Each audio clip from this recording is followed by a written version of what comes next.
Media के सारे साथियों, आपको मुखातिब करना चाहूँगी। आप सबके समक्ष आपके पाप, एक और नया अध्याय, एक और नया पाप, एक और नया विधायक और एक और काली करतूत।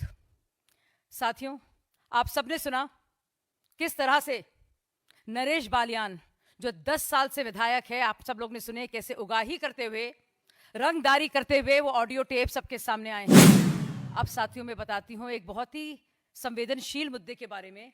मैं आपको बताती हूँ एक और खासम खा विधायक के बारे में, नरेश यादव मेहरौली से।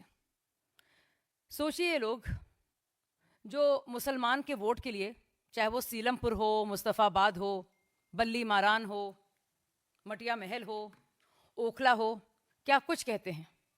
ये वो लोग हैं साथियों, 2017 में जब पंजाब में असेंबली चुनाव होने जा रहे थे, सोचिए किस तरह से अपनी राजनीतिक जमीन तैयार की है इन लोगों ने। और अब ध्यान दीजिए इस बात पर कि नरेश यादव, जिनको पंजाब भेजा गया था और भी विधायकों के साथ, कि वहां पे अपनी राजनीतिक धरती को ढूंढे, जमीन बनाएं और वोट हासिल करें, उन्होंने बाकायदा गौरव कुमार और विवेक कुमार के साथ मिलकर एक ऐसा षड्यंत्र रचा है साथियों। ये है बात कुरान शरीफ की बेअदबी की।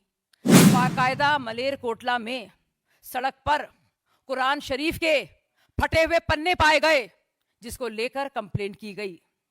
इसमें नंद किशोर के साथ 3 और लोगों के नाम थे। साथियों, मलेरकोटला की कोर्ट, जो पहले संगरूर होती थी, वहां के एडिशनल सेशंस जज ने मामले को रफा दफा किया। नरेश यादव बाहर आ गए। हालांकि अरविंद केजरीवाल का बयान है कि मैं इसमें जस्टिस दिलवाऊंगा, और यह माना गया कि सबूत कम है, नाकाफी हैं। लेकिन 3 दिन पहले की बात है, हालांकि बहुत बड़ी खबर है ये, लेकिन इसको दबाने की कोशिश की जा रही है।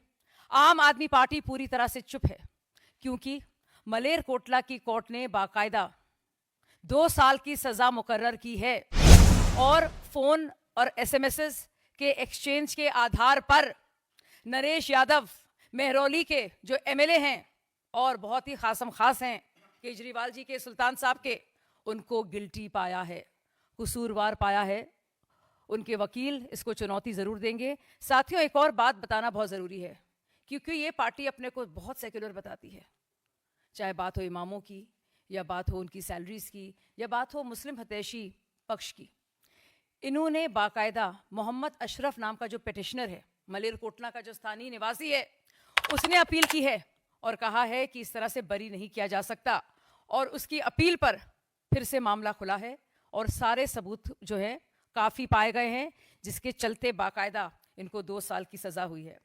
साथियों, ये बात सिर्फ कुरान शरीफ की बेअदबी की नहीं है, या भगवत गीता हो या बाइबल हो। ये बात है उस शातिर दिमाग सोच की, उस काली सोच की, उस सत्ता की हवस की, जिसके चलते ये पार्टी कुछ भी कर सकती है, किसी भी हद तक जा सकती है, पैसे बटोरने के लिए, चाहे उगाही करना हो या इनको धार्मिक उन्माद बढ़ाने के लिए, वोट हासिल करने के लिए दंगे फसाद करना हो। अरविंद केजरीवाल कहते थे, और मैं उनको राखी बांधती थी, और हम सब लोगों ने मिलकर आम आदमी पार्टी बनाई थी साथियों। क्या कहते थे अरविंद केजरीवाल? जगह जगह जाकर कहते थे, ऐसे इंसान को वोट दो, ऐसे एमएलए का चयन करो, जैसे बेटी के लिए दामाद ढूंढते हो। तो ये वक्त आ गया है साथियों। एक ज़रूरी बात मैं कहना चाहूँगी, अब लोगों को सोचना है और चुनना है कि फिरौतीबाज, रंगदार, मुनाफाखोर, भ्रष्ट लोगों के साथ दिल्ली की जनता को निजात दी जाएगी, या हम लोग इसी तरह से बदहाल दिल्ली की दुर्दशा को देखते रहेंगे। एक और ज़रूरी सवाल ये केजरीवाल जी के लिए है, उनके साथ साथ चाहे वो शोएब हों या फिर अमानतुल्लाह खान हों। मैं ये कहना चाहूँगी कि दिल्ली में हर जगह जब चुनाव का प्रचार हो, नरेश यादव जी की बात और जिस तरह से कुरान शरीफ के पन्ने फाड़ने पर और उनको ज़मीन पर फेंकने पर जिस तरह से मामला आया है, मैं चाहूँगी कि केजरीवाल जी जगह जगह नरेश यादव की इस काली करतूत के बारे में बताएं। ख़ास तौर से, जैसे कि मैंने पहले कहा, मुस्तफ़ाबाद में जाएं, सीलमपुर जाएं, मटिया महल जाएं, ओखला जाएं। साथ ही साथ उनके एक और ख़ास मित्र अखिलेश यादव जी, जो पार्लियामेंट में संबल को लेकर बड़े उग्र हो रहे हैं, वो भी जवाब दें। वो भी बुलाएं जब यूपी में चुनाव हो और लेके जाएं। नरेश यादव तो खैर जेल में होंगे, लेकिन अरविंद केजरीवाल ज़रूर जाएं और बताएं कि मुसलमानों के प्रति उनके जज्बातों के खिलवाड़ को लेकर ये पार्टी क्या कुछ नहीं कर सकती है। ये पार्टी इतनी खतरनाक जगह पे आ गई है मेरे साथियों, और इतनी भयावह जगह है ये कि इनका यहाँ से लौटना बहुत मुश्किल है।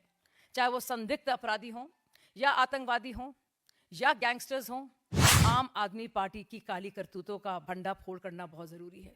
इन्होंने एक हद पार कर दी है और इसलिए ज़रूरी है कि उनको कॉल आउट किया जाए और जगह जगह जो उनके लिए ख़ास मुस्लिम प्रेम है कि इनका यहाँ से लौटना बहुत मुश्किल है।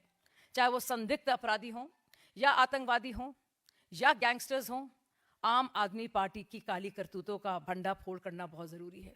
इन्होंने एक हद पार कर दी है और इसलिए ज़रूरी है कि उनको कॉल आउट किया जाए और जगह जगह जो उनके लिए ख़ास मुस्लिम प्रेम है, कुरान शरीफ के प्रति जो मोहब्बत जिन्होंने दिखाई है, उनके एक बहुत चहीते विधायक ने वो काली करतूत को भी उजागर करना बेहद ज़रूरी है। बिल्कुल, और ये बात ना सिर्फ उन्होंने कही है, ना सिर्फ ममता बनर्जी ने और टीएमसी ने बार बार कहा है कि ममता बनर्जी को ही होना चाहिए लीडर ऑफ अपोजिशन, बल्कि इस बात को तो उद्धव ठाकरे जी ने भी कहा है। तो अब ये उनको सोचना है, ये उनको तय करना है कि उनका लीडर कैसा हो, क्योंकि टीएमसी ने या फिर उद्धव ठाकरे की शिवसेना ने बाकायदा इसका ऐलान सबके सामने कर दिया है कि उनको कोई भी विश्वास नहीं है किसी भी तरह का राहुल गांधी जी की योग्यता पर और उनकी काबिलियत पर और उनकी लीडरशिप एबिलिटीज़ पर। साथियों, आप लोग को ताज्जुब नहीं होता दिल्ली की क्राइम व्यवस्था की याद यकायक केजरीवाल जी को कब आती है? जब उनको सुगबुगाहट मिलती है कि नरेश बालियान अरेस्ट हो रहे हैं। वो ऑडियो क्लिप में बाकायदा जिस तरह की बातचीत है उसमें सोचिए आप, और आप लोग जोर से सोचिए और सुनिए उसको। अगर आप सुनेंगे तो बाकायदा वो वकील कह रहा है कि तुमने पुलिस में कंप्लेंट क्यों कर दी, तो नरेश बालियान ये तक कह रहे हैं कि लोगों को शक हो रहा है मेरे ऊपर, इसलिए मुझे पुलिस में कंप्लेंट करना ज़रूरी है ताकि शक मेरे ऊपर ना हो। सोचिए कितनी गहन तैयारी के साथ ये फिरौतीबाज ने अपना काम किया है। 10 साल से विधायक है। दोनों नरेश ऐसे लोग हैं जिनको लगातार मेहरौली से और उत्तम नगर से टिकट मिलता रहा है। कईयों के टिकट कटे हैं, लेकिन ये खासम खास हैं। जब बात होती है नरेश यादव की तो केजरीवाल के, जब बात आती है नरेश बालियान की तो संजय सिंह के। दुनिया जानती है, उनकी कॉन्स्टिट्यूंसी के लोग जानते हैं कि किस तरह का किरदार इन दोनों शख्स का है।